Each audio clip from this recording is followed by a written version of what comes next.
I'm Jake Aaron of Villarreal, born and raised in Silicon Valley. And here to take you behind the scenes to share what it's like to be a startup founder, the journey they're on, the products they build, the problems they solve in an effort to transform industries. I'm excited to have with us today Daniel Sachs, co-founder and CEO of an AI startup, Landbase. Daniel, welcome to the show. Jake, amazing to be here. Well, excited to have you, Daniel. I've looked at your career and understand the background that you've had and successes. And we'll talk a little bit about your background so the audience knows who you are. Before we do that, where are you joining us from today? From Aspen, Colorado. Hundreds of AI startups are launching every month, battling to build their founding teams. As a leader, your job is to get results. When it comes to hiring, that's where it gets tough. So you go out and you try a recruitment firm, but they don't understand your story. They're off target, and when they send you candidates, it's a waste of time. We believe you should never have your time wasted. That's why we launched Match Relevant, because your story is more than just an open role. It's your founder's journey, the problem you're solving, the product you're building, and why it matters. When we work with companies, we make sure we understand your whole story. So when we go out and do a search, we're on target. It's worth their time. They're interested. And more importantly, it's worth yours. And when it comes to hiring engineers, we work to make sure we get it right by deploying a team of seasoned CTOs that have built some of Silicon Valley's best companies. They can collaborate with you in the technical interviewing process. They can be a sounding board, or they can run it for you. When it comes to building teams, there's no time to waste. Let's make it count. If you have a role that needs to be filled, book a time with a hiring guide at matchrelevant.com and learn how we do it. Oh, I love Aspen. That's such a great place. Are you originally from there?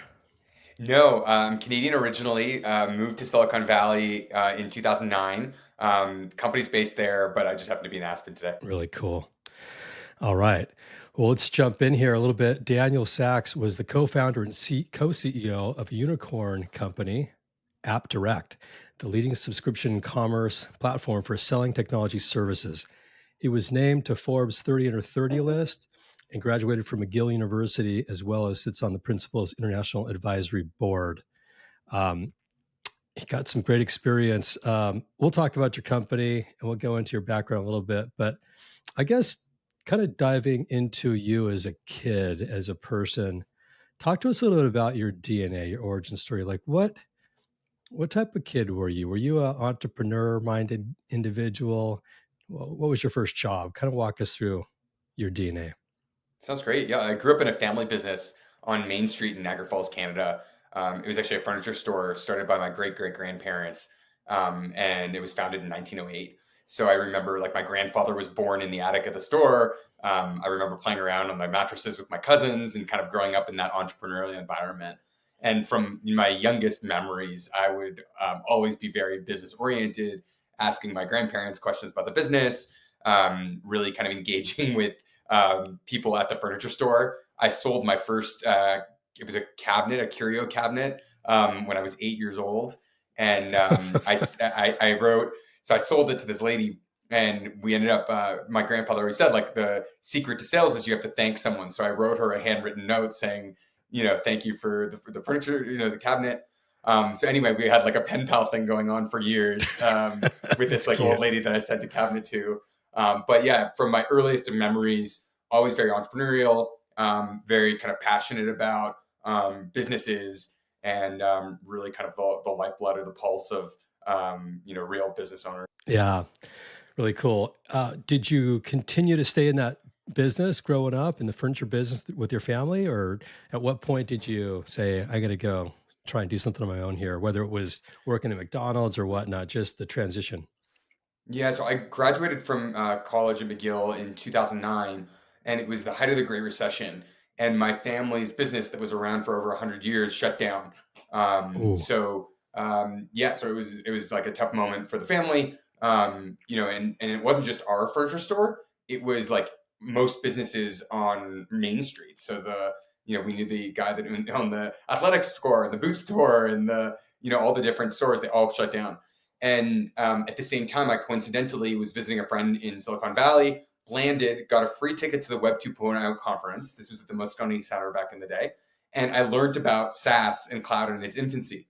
And the insight that I had is like, on one hand, all these businesses are struggling. On the other hand, there's this new technology called software as a service that could totally transform the way entrepreneurs operate and level the playing field.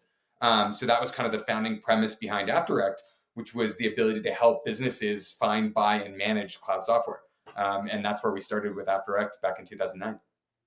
That's incredible. Um, did you know when you started that company how big you could take it or how big you felt you could grow the company? To be honest, we had such conviction that it would be really big. One of the things I still struggle with is that, you kind of see how fast markets move, and I would have thought that we could capture the entire market, and we're still, incredibly large company. It's very successful, at a huge scale. We do billions in gross merchandise value a year, helping millions of businesses around the world. But I think, back then in 2009 in SaaS, we were the first people who came up with the idea of reselling software in the cloud world, and we created that first protocol. So I thought that at the time, we would be the, let's say, Amazon or Shopify of B2B services. And I still think we can be. We're kind of, AppDirect is still kind of on its way to be really big.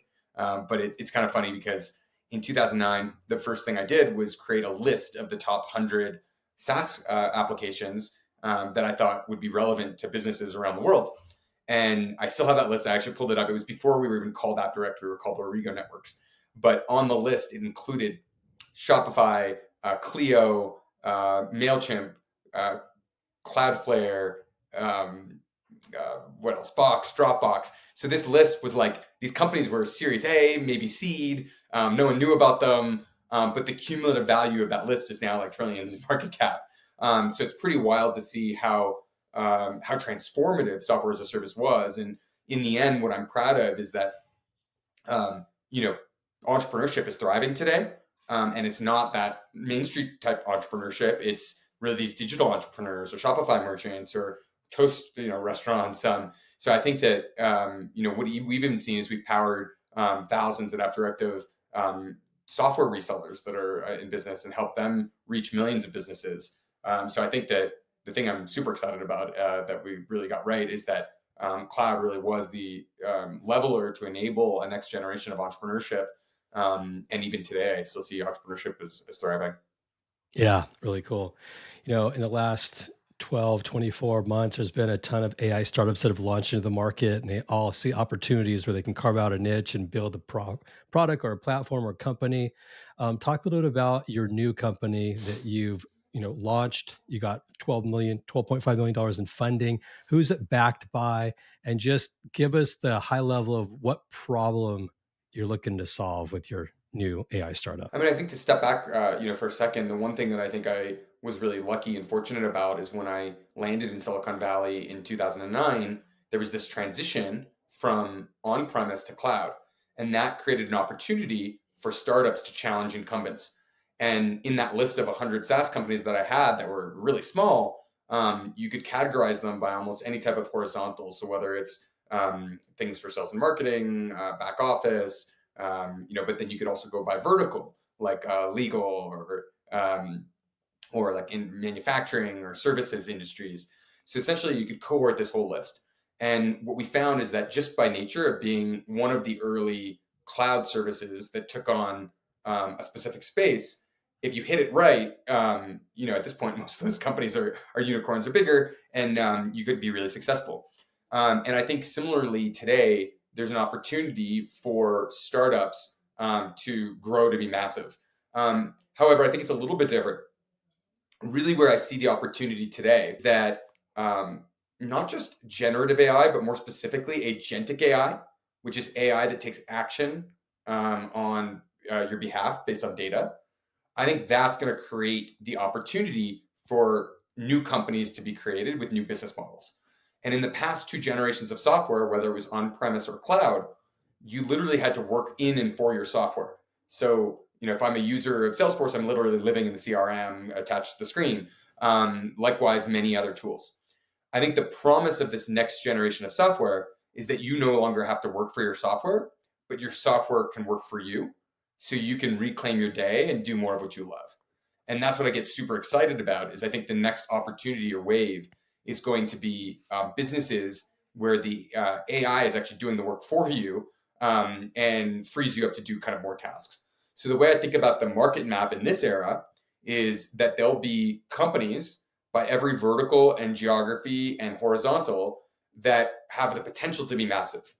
Now, whereas I think in the on-premise to cloud transition, all you had to do was take an old school category like CRM and bring it to the cloud.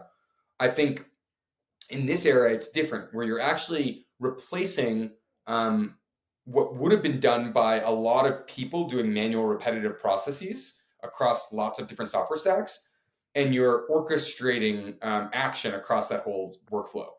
Examples would be, let's say, an insurance claim processing, or closing out a financial statement with bookkeeping, or maybe generating a lead for sales and marketing. So I think that the areas that I get really excited about now are things that would require many people across a very fragmented software stack, with a lot of different data that can now be consolidated, so you can do the work for you. So kind of now, like, stepping back to your question around Landbase, Landbase is really just born from the simple premise that the biggest challenge I see businesses face is generating leads that convert. And what we can do is we can train an AI model that can understand how to predict go-to-market outcomes, and it can eliminate a lot of the manual repetitive processes across fragmented teams that are required to generate leads. And that can be very transformative for businesses. So sought out to build this business, reached out to investors that I was very close with. I'm glad to have support from a lot of my past investors. In the past, we'd raised after over $500 million. My current investors include Kevin Hartz from A-Star Capital, who was the founder of Eventbrite, Zoom, XOOM, as well as the first investor in Airbnb and Pinterest. So him and the team at A-Star have been fantastic. Joe Lonsdale, who's the co-founder of Palantir and partner at 8VC, and Alex, one of their partners who I've known a long time. They've been fantastic. And then a lot of other amazing people and firms, including Inovia Capital, one of my past backers, First Minute Capital, and General Capital. Sounds like a who's who of investors who have really done some great stuff in technology. If you look at the market and you talk about lead generation and helping companies drive those leads to outcomes, I mean, who wouldn't want to try that? Um, are you focused on a specific niche, or I mean, is it any company that's got a product or a service that they're trying to sell, and you're providing them this AI, not Copilot, but an AI stack that can help do the work for them? Walk us through your niche area that you're focused in on. Yeah. So we're focused on any B2B business in North America with a high contract value. So that just has better ROI. And what that means is that there's actually quite a few different types of customers that we can service. It could be a mid-market healthcare company or medical device company or chemical company. It could be a tech company. Lots of different types of categories. But what's unique about our approach is that we've trained this AI model based on 175 million contacts, 22 million businesses, millions of ratings and reviews, a lot of private data, billions of parameters, and then also 40 million campaigns that have been done in the past. So with that, you have this massive data set. And just as you had that, everyone kind of experienced that ChatGPT moment when it came out 2 years ago. What we found is that we have similar breakthroughs in terms of go-to-market intelligence on top of our platform. So by training this transformer foundational model for predicting go-to-market outcomes, there's a lot of insights that we can kind of offer on top of the model. The first thing that we found is that 45% of campaigns fail to generate leads that convert. Now, like, take that a step back. Like, that means like half of your sales and marketing spend is like wasted. You know what? It really reflects when I speak to founders, where they say, yeah, I hired a sales development rep. They were bad. You fired them. Or I worked with an outbound agency. They generated a ton of leads, but they, were irrelevant. So I got rid of it. Or, hey, I tried a software stack. I spent a ton of money on Zoom Info, but didn't get the ROI. Or I tried Clay, but it was too technical. You hear all these things all the time. And what we found is that's actually the issue is often the company itself. It's that the company doesn't have digital trust in the eyes of their target buyer or prospect. And what we realized from executing like this model is that you can back into ways to build digital credibility with your niche audience or customer profile. And all I need is anyone's URL or your website, and I can feed it to our model, and we can give a score out of 100 on your digital trust. And what that also does is it helps predict your go-to-market efficiency or effectiveness with outbound. So what we found is that a lot of businesses, whether it's a small to medium business, even mature businesses, or business pre-Series B, they might score below 30, which means that they'll have a very little success at outbound. And that means all efforts would probably be wasted. If you're scoring in the 70s and above, you should have really good go-to-market efficiency. So companies like Salesforce or Rippling or Ramp or others would score very well. In the middle, we can give you specific tactics based on what we've seen on how to improve your score so you can have even better go-to-market. But by understanding this score, we can then guide a business or advise a business on what steps they should do to be able to generate leads in the most cost-effective way. And to bring that back to your question around our target business, what we find is that we want to help any business with our intelligence on top of our model, but we don't want to collect money from you if we think you're going to fail. So we have a wait list, and what we do is we take clients who have a high enough score where we know that they'll be effective on our. Wow, that's really cool. So, talk to a little bit about the platform itself. So, this sounds great. For the listeners out there that can't see anything, walk us through what they get. Are they logging into a dashboard? Are they seeing how they score? Are they seeing their score? Are you actually providing a strategy where they can say, okay, look, we have CRM, we have a budget, we know our target. We haven't really been that effective in how we go to market, but you've got an AI product that's going to help do some of the work for us. What specifically are they seeing and working on or working in? And then what's the interaction between your technology and the output that it gives them? So, first of all, we have free intelligence tools on top of the model. So if you go to landbase.com, put in your email, we're going to give you this digital trust score complimentary. And we have other tools like sentiment analysis, which talks about what people say about you online. And there's a few other free tools that we give just to kind of showcase the power of the model. In terms of our product portfolio, what we do is everything end to end in executing these campaigns. So it's understanding who you are as a business and who you want to sell to. We can suggest your customer profile. You can give us feedback on it. We can then get that exact contact data. We then can draft campaigns of copy across many different channels, whether that's phone, LinkedIn, email, and even other nurture sequences. And we can execute all those campaigns. So the whole flow is very seamless. We also have built-in deliverability to make sure that your emails are relevant. And we have even a capability that scores emails, improves them, and only sends emails that we think are going to be relevant to your target buyer. So we're dramatically reducing the amount of emails sent or kind of activity to drive higher relevance and be a part of kind of a better world where we hopefully can reduce spam but increase relevance. So all of that you get end to end on the platform. And honestly, we have a problem where people will look at the demo and they'll say, that's it. That's like the simplest software that I've seen. You guys probably like, why would I pay you so much? Because it just looks really easy. But in actuality, this is the whole design, which is we want the software to work for you. So there's a lot going on, complex behind the scenes that's orchestrated across different data sets, that's triggering different LLMs, that's leveraging our transformer model. There's even a lot of costs we incur in doing this like strong data science to support you. But the actual experience itself is pretty lightweight in that we don't require you to do that much. You mentioned this earlier, which I think was a really accurate statement, where you said it's not like a co-pilot, it's more like an automated workflow. And I think that's a good term. So what we found is when we started a year ago, we did some initial customer and user experience, and we had Copilot via chat. And we found that the Copilot could make things 20% better, but you can't harness machine intelligence if you're overriding it in a chat format. So what we actually found is that autopilot with a human in the loop works much better. So what you can do is the platform is going to automatically pre-populate things. So like I said, in the onboarding, all we know is your URL, but we're going to scrape everything we know about you online. We have private data sets. We have all this information. So we're going to pre-populate a ton of things that will allow us to accurately understand who you are, what you sell, and who you sell to. Surprisingly, like 80% of the time, it's not even surprising, 80% of the time we get it right. So people can tweak it, but in general, like it's high accuracy.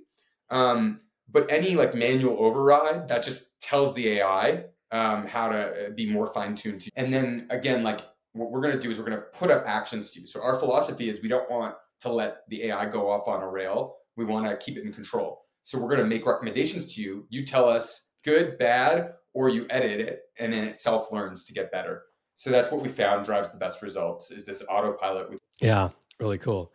And you talked about you don't live in the application like a Salesforce or a CRM where you're actually stuck to the computer and having to work through your leads and follow-ups and whatnot. So if there's a technology that can help automate, some of that, all of that, the outreach, the follow-up, the, proposals, I don't know how deep it goes, but if you start with the leads and you can increase your leads by 20% a month or a year or a quarter, it helps drive the business. I mean, there's only, 3 or 4 levers that you need to grow your company. I think it starts with leads.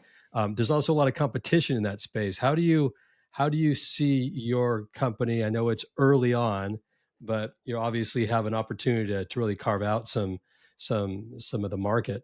How do you see that space on a competitive landscape with AI really popping up? It seems like in every sector currently. So in 2009, like I know that the podcast is called Born in Silicon Valley, right? So landed in Silicon Valley, and it wasn't commonplace where technology was as cool or pervasive as it is today. Less funding, less people doing things. So for every idea, you maybe had a few people that were, also working on it, but you had pretty much like a few years for the market to pan out. What's happened now is with such capital and influx and support of AI and technological capability around the world, for any idea, you may have hundreds of funded companies and then thousands or tens of thousands of people that are just doing it on their own. So I would say the competitive pressure is higher than I've ever seen it in my life. And I anticipated a year ago that there would be a lot of people in the space, but I mean, the pace is just accelerating faster and faster. I prescribe to the Peter Thiel approach. He was one of my last investors with Mithril, one of his growth funds, but the last mover idea. So I followed a lot of the categories out there. So there's a whole category around AI SDRs, and they're actually one of the fastest growing ARR companies in history. But there's a little bit of skepticism because there's so many of them, and it's not obvious where the data moat sits. So we've kind of watched all these, evolve. And I'm excited that like there's this validation that the product market fit or the product message fit is so strong. Businesses want to solve this pain point. Like you said, like leads are the lifeblood of any business. They're going to try stuff. Now, how do you differentiate? So when I bring it back to first principles, what we know, and I've run like SDR teams before, is that the average SDR actually results in very poor performance. Top SDRs are really good. But it's very hard because you have this situation where like the top 20% are going to drive like 80% of it. Now with AI prompting, and we found this as well with the data in our model, average AI prompting is going to also be poor results. It can hallucinate, it can be irrelevant. So what you have in general is a category of AI SDRs or human SDRs that are low performant. And what our approach was by training the first AI model for go-to-market, is that we can understand the context of what drives success that will have better uplift that will give us a data moat. So our chief data scientist, Wagao, was a Stanford PhD in neural networks, trained under many of the same professors that kind of had people that contributed to DeepMind and some of the transformer models. He was on the co-founding team of Everstring, which was a Sequoia and Lightspeed-backed company that sold to ZoomInfo in the go-to-market space. So we kind of have this years of experience and wealth of experience in this space, which gives us differentiation. But my philosophy and unique approach, and this is where I kind of see it as the last mover advantage, is that as we've trained our model, we can start to see, and we already see it today, how to harness top human performance to be able to uplift bottom performers, and also uplift leveraging machine intelligence. So there's certain things that humans can't do today that machine intelligence can. And those are the areas that we're really focused on differentiating. So what we've seen is that if you take that average baseline of an AI SDR or a human SDR, we can uplift that average from between 4 and 7x by the reinforcement in our model. So it's pretty wild, the impact. But the one thing I'd say is that we can't solve a company's product market fit. So if you don't have product market fit or product message fit, this isn't going to work. If it's a very crowded category, so what we found is that from training our model, there's certain categories like recruiting or IT outsourcing that are just so crowded with outbound that it's really hard to actually generate results. So we can bring that intelligence to the forefront to hopefully guide people to have their best go-to-market. What would you say are the markets that are going to be the highest probability of success? You mentioned like, good brands like a Salesforce and big companies like that. But what if you're like you talked about what you grew up in, like a furniture company in the Midwest, and you sell it to your local market, but you still got to drive opportunities and get leads and bring people in. Is it work in that type of company, like a brick and mortar? Mm-hmm. So surprisingly enough, brick and mortar can be very successful with these types of strategies because it's differentiating. So if you take, for example, like recruiting or IT outsourcing, everyone does it. It's very spammy. People don't want to respond to it. But if you're someone who was a local trusted provider and or a brick and mortar store that shifts to online, creates a digital presence that adds a lot of value, um, you can really use digital channels to differentiate. Now, I think the average merchant or business owner back in the day, their network was their local relationships. So you were known in the town. As soon as you went online, to just be one of many people is just not differentiating, and therefore you won't be successful. The way to be successful is to be very focused on a niche. So you're really good at selling telecom to greenhouses across the US, and you know the best fiber line that goes in, and you have this like thought leadership. And if you can bring your thought leadership to the forefront online, people start to talk about you. People start to learn from you. People see you as a thought leader. And that's very differentiating. So what we found is that while people in tech now have kind of saturated a lot of the online channels, you're on LinkedIn, you're maybe making podcasts, you're listening to things. Many of these traditional businesses haven't yet. So it's super differentiating to be one of the first that build a really big brand. So the one thing that we spend a lot of time on is looking at how do you push for differentiation. One of the challenges with AI is that it can actually bring everyone to the mean. And I don't know if you've noticed this with content, but if you're prompting a language model to write something, it can be very generic. But what is important is like, how can you give context based on a personal story or specific anecdote or vision that makes it very differentiating? So one of the hard data science problems with even campaign messaging is that if you think about just a language model, it's going to revert you to the mean because you could ask it, like, what's the best message that's going to resonate? It's going to give you an answer. It's going to be the same answer that the 100 other, shop owners have, right? So what our AI model does, because it has context on go-to-market, is it pushes you really, really hard to differentiate. What's the unique niche? What's different about you? How do you have a differentiated strategy? And that's so important in these days, is like to have a very discrete value prop that's different, that has a unique message that therefore is going to be relevant to the people you're going after, and that's going to hit. Yeah, that's amazing. When you're out going to market, I know you're just starting 6, 8, 12 weeks ago, 2 months Probably ago. like Yeah. maybe 6 to 8 weeks ago. Yeah. Who cares most about this service as you're learning your own market? Who are you selling to within the company? Is it the marketing? Is it the business owners? Who's looking at this saying, I want to try that? Yeah, we have a few different personas. So in some businesses, it is the kind of owner or founder that's driving like sales. In other situations, it's the head of sales development or revenue operations that's really trying to streamline their organization.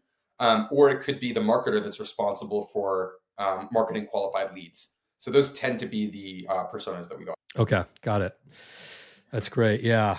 Why is this space important to you? Oh, just going back to the question that you asked me first, right? So I grew up in a business, in a family business. I see the pride that people have in entrepreneurship, and I also see the pain. My family's business going under. You see a lot of businesses going under, and the ability to solve really the biggest pain point that any business have, which is driving this predictable revenue. That motivates me every day. And I would say like it's wild because both due to the competitive pressures, but also just like the speed at which we're operating. I've never been so excited and optimistic about technology, and it's really forcing me to upkeep my game as well. I love the company. I love the product the problem you're solving. Talk a little bit about the challenge as a startup founder. You've built a unicorn. You're in the early stages of this company. What's the biggest challenge you currently face as an organization? In my view, I believe in capturing a market and building something transformative. And I'm really in this to make this the biggest business possible. And I think the pace of the market and competition is really the biggest challenge right now. So I would say scarcity of time, right? Like I have only so many hours in the day, and I'm kind of optimizing all the hours. I'm taking a lot of meetings, doing a lot of things. But I would say that the whole hope with agentic AI is that it can take action on your behalf, so you can reclaim your day and do more of what you love. But I love, being in front of people, solving people's pain points, and it's just hard because you want to move fast, and there's so many opportunities to take client meetings, to take amazing podcasts and different conversations with analysts and journalists. But I think being discriminating on time is hard because you could. I think I'm in a fortunate position where there's like endless things I can do. So I think it's just like staying focused, driving the things that matter, fiercely prioritizing, and also making time for my kids. Yeah, I hear you there. That makes a lot of sense. Keeping the human in the loop is very important, even in our own business and our lives. I've heard you talk about drinking your own champagne. What does that mean to you? And do you really like champagne? I actually do. I love champagne, and I love celebrating. The one thing I would say is like business is hard, and you probably face like 90% or more rejection. So when you do have those wins, you got to celebrate. For me, champagne's a great way to celebrate. I do love dancing and champagne, but yeah, no. What it really refers to in this context is that there's the adage you can eat your own dog food, which is like trying your own products or solving your own pain points. I have a dog, really don't like the taste of dog food. So I'm going to drink my own champagne. And that just means that we're going to be the power users of our system. So, for example, one of the breakthrough intelligence elements that we had on top of our model was boosting your digital trust score, as I mentioned. And what we found is that many companies, it takes 5-10 years to have an efficient score. And we sought to be the fastest company to a really good trust score. So we got our score from 0 just 8 weeks ago to mid 50s a couple weeks ago and still climbing. So to my knowledge, that's like unprecedented. And what that did actually cause me to do is counterintuitively a lot of brand marketing. So a ton of podcasts, a ton of speaking to journalists, PR. You want to have a lot of other people talking about you. You want to capture case studies. You want to have those other people speaking about you. Founder-led sales is incredibly important. So as I mentioned, digital trust is built based on like a brand's presence. But if you have no brand presence, you can lean on yourself.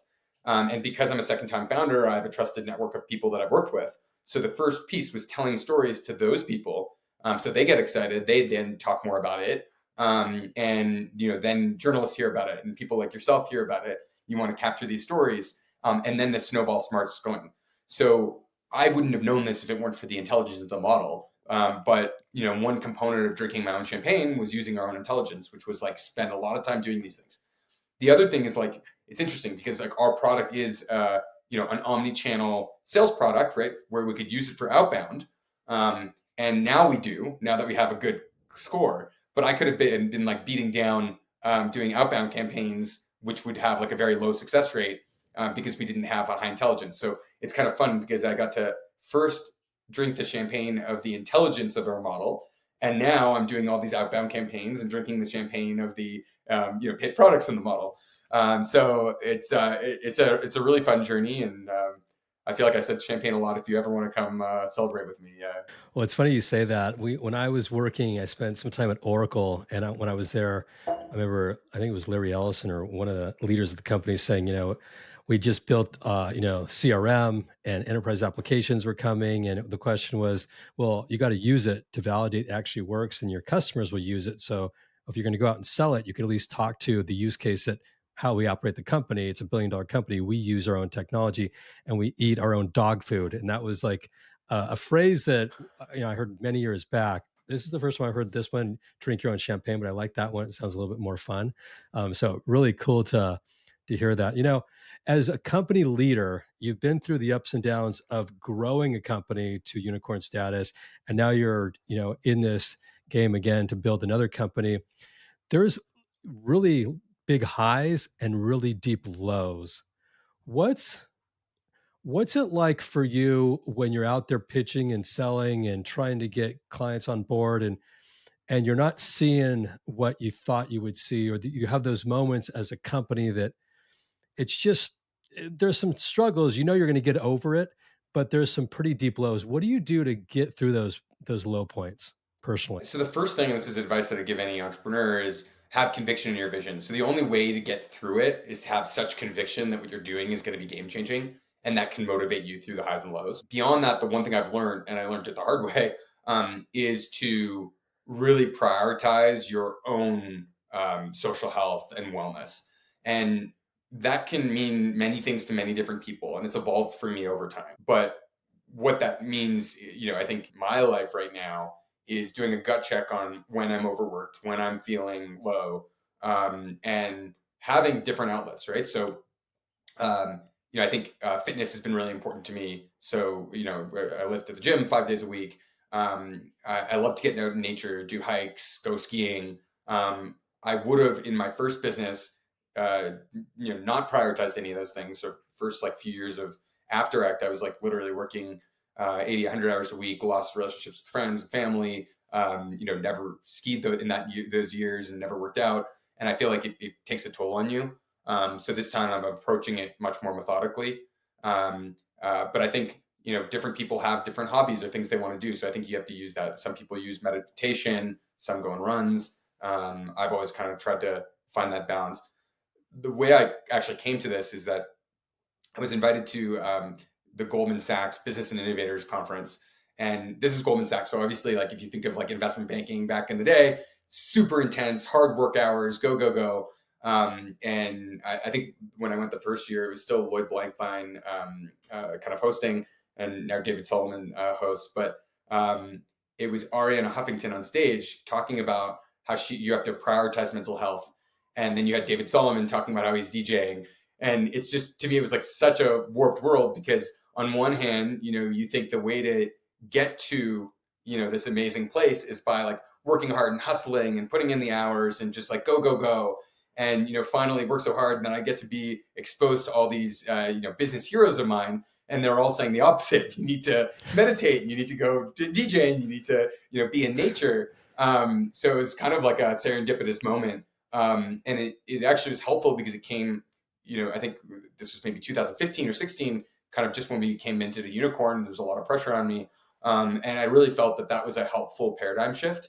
And I do think what's great about entrepreneurship today is a lot more people are talking about their mental health, and a lot of more people are talking about the importance of a balance and harmony. And I think it's a constant struggle to find that balance. But I would definitely encourage any entrepreneur to be aware of how you're feeling, and gut check it. If you're feeling overworked, take a step back and do something to address it.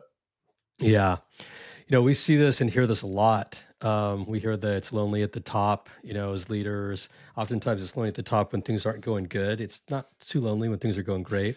But when it comes to just the balance of your life, yeah, it's a challenge. There's no one there to really tell you how to do it either. It's really to kind of learn, and maybe you hear it from friends, but we call it energy leaks, where you're doing your work and you're working as a team and as a company, and you feel drained and you're not sure why, and you start thinking about, well, what's making me feel the way I'm feeling, and you start to pinpoint, oh, it's because that contract wasn't finished and it's weighting down my energy level, or, that deal is in the process of closing. Maybe it will, maybe it won't. And it's kind of weighing on your mind, and you start adding it all up and you see all these areas that are basically leaking, draining you. And if you can shore those up and balance it out, that's one way we've been able to help shore our company up in the good and bad times. If you look today in the market, and you already mentioned it, how people interact with their software in 10 years, how do you think it's going to be in terms of people interacting with their technology and their applications? So I do this exercise all the time. It's a helpful way to kind of have conviction in my vision. Okay, you could close your eyes and you could say AI, war, climate change is screwed. People are glued to their screens. They have a device connected to their head. We're overworked. People don't have good relationships anymore. Crazy pollution, food contamination, fertility issues. Really bad outlook on where the world's going. It's a lot. Yeah, it's a lot, but that's like one way that you could kind of see things. And honestly, like in some ways, that's a feasible scenario. You hear some of the smartest AI minds talking about how, where things are going could have real detriment, right? Maybe AI replaces everyone's job, and then you have like mass, unrest. And anyway, so don't spend too much time going down that track. But that's like one view of the world, right? Then, like, I take the other view, which is, what if our software can automate the manual repetitive tasks, free us up from our computer screens, allow us to be doing more human things, allow us to be out there in nature, and then really freeing us up to solve some of the bigger challenges. So I think with advancements in technology, it will be possible to solve some of the hard biotech challenges, or diseases or challenges, or climate tech opportunities. So I think that I see a world where if we can harness AI to automate what we do, and really free us up to do better things, you can result in a world where people are happier, people have solved some of the biggest challenges that we face, and really have better outcomes. Yeah, I love that. God, got a little break here again. Okay, let's take that out. Okay, all right, we'll wrap up here. That was great. I love that. Very cool. All right. Well, Daniel, I really want to thank you for your time coming on here and sharing your thoughts about where the market's headed, where our lives are headed, really, how to kind of stay up when things are down, and more importantly, the future of where technology is going. And if we're not glued to our screens and able to operate better and more efficiently with technology, and AI with humans in the loop, I can't wait to see where it's going to go. And your company, I'd love to see how it is in 6, 12, 18 months. Be great to have you come back. If anybody wants to find you or find your company, where do they go? Great. So landbase.com. You can follow me on LinkedIn. So it's Daniel Sachs. You could go to danielsachs.ai. And those are different ways to get to me. And yeah, would really be happy to answer anyone's questions, and hopefully solve your go-to-market challenges. Very cool. Well, thanks for coming. And for the listeners, thanks for listening. It means a lot to me that you spent your time with us here today. I'm your host, Jake here in Villarreal, signing off for now. I can't wait to catch up with you all on the next episode. Until then, Daniel, the world, take care. If you like what we're doing, don't forget to subscribe. Leave a review on Apple Podcasts or wherever you listen. And follow us on YouTube, where we go behind the scenes to learn what it takes to be a startup founder.